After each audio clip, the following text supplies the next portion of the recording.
How do genes work? What is DNA made of? How is the genetic information stored in DNA expressed? We will try to answer these and similar questions in today's episode of the series Secrets of Genes, in which I welcome you. My name is Edward Kejnovsky, and I work at the Institute of Biophysics of the Czech Academy of Sciences. Then, we have outlined the possible places where the most primitive forms of life could have originated. Let's try to look at what the first molecules of life might have looked like. In the following episodes of the series, we will describe the currently dominant concept of the world of RNA molecules, which most likely preceded the world of DNA, RNA, and proteins. And we will also reflect on the origin and evolution of the genetic code. It is worth asking why the DNA molecule is such an advantageous medium for storing genetic information. However, to understand the world of various molecules and processes, we must start with a brief review of molecular biology. The fundamental molecules of life are nucleic acids and proteins, also known as polypeptides. In addition to these, living organisms also contain saccharides or sugars and lipids or fats. Proteins make up the bodies of organisms, forming our muscles and skin, and they also function as indispensable catalysts, controlling all metabolic processes that take place in bacteria, plants, and animals. Everything happens according to a specific plan, which is stored in hereditary information. The medium for storing this information is nucleic acids, especially the well-known DNA molecule, or deoxyribonucleic acid. Simply put, DNA carries the information, and proteins put this information into action. If we take a closer look at proteins, we find that they are made up of amino acids, which are arranged one after another like differently colored beads on a string. Proteins use 20 different types of amino acids. However, what is essential for their function is their three-dimensional arrangement, which we can again imagine as the way our necklace is coiled in space. In the case of DNA molecules, the basic unit of the long strand is the so-called nucleotide. It is composed of three parts: a phosphate group, a sugar, and a basic substance, also known as a base. The bases are called adenine, cytosine, guanine, or thymine. Yes, we've now arrived at the well-known quartet of letters in the genetic alphabet: A, C, G, and T. How is it possible that just 4 letters are enough to record our genetic information? To encode all of life? After all, our human language, for example Czech, uses 26 letters. We'll soon see why this is possible. Let us just remind ourselves that there are also codes, such as Morse code, which get by with just dots and dashes. And the entire world of computers is based solely on zeros and ones. A fundamental property of DNA molecules is their ability to copy themselves, that is, to create 2 molecules of DNA from one, a process that molecular biologists call replication. To do this, they use a remarkable evolutionary invention. DNA molecules actually occur in the form of 2 strands twisted around each other, the so-called double helix. One strand encodes the information, and the other is complementary to it, similar to a zipper. Complementarity is ensured by the fact that the letters G always pair with C and T always pairs with A. Whenever DNA is copied, the strands separate from each other, and for each one, a complementary strand is created, like making a key for a lock or a lock for a key. In reality, everything is a bit more complicated. For example, one strand may be the coding strand, and a little further along, the opposite strand takes on that role. Let's take a look at another type of very important molecules. The RNA molecules, ribonucleic acid. They are like the sisters of DNA molecules. RNA molecules also contain a set of 4 letters. They differ from DNA only in that instead of T, thymine, they contain U, uracil. RNA molecules play a significant role at every stage of the realization of genetic information. One type of RNA molecule, the so-called messenger RNA, acts as a messenger or courier, carrying a copy of genetic information from its storage site in DNA, which is located in the cell nucleus, to the site of protein synthesis on ribosomes, structures found outside the nucleus, as we will see later. Usually, this transcript must be further processed to be suitable as instructions for protein synthesis. The processing involves trimming it into a shorter message by removing unnecessary information. This is because the genes of eukaryotic organisms have a peculiar structure. The meaningful regions, called exons, are interspersed with non-coding segments, known as introns, which simply have to be removed.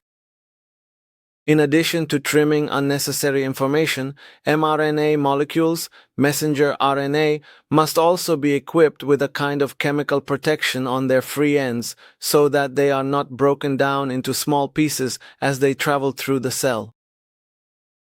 There are even rare cases known where it is necessary to add letters to the RNA or to replace some of them. This process, known as RNA editing, is controlled by other RNA molecules. The cellular factories that produce proteins are small structures found in the cytoplasm, known as ribosomes. Ribosomes not only manufacture proteins, but are also made up of them. However, ribosomes also contain RNA molecules, specifically ribosomal RNA or rRNA.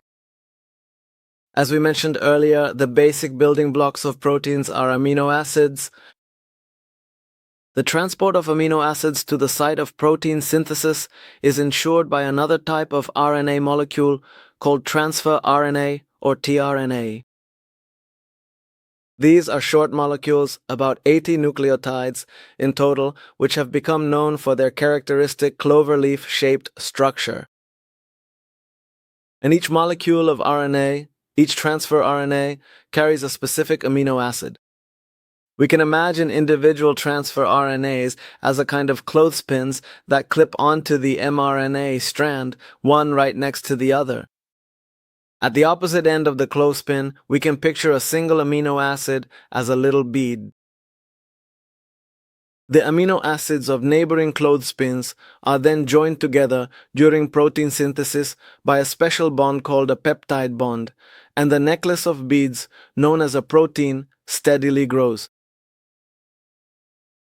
The translation of the genetic message from the language of RNA molecules into the language of proteins is called translation. You might be wondering, how can a text that uses only 4 letters in DNA or RNA be translated into a text consisting of 20 different letters of amino acids found in proteins?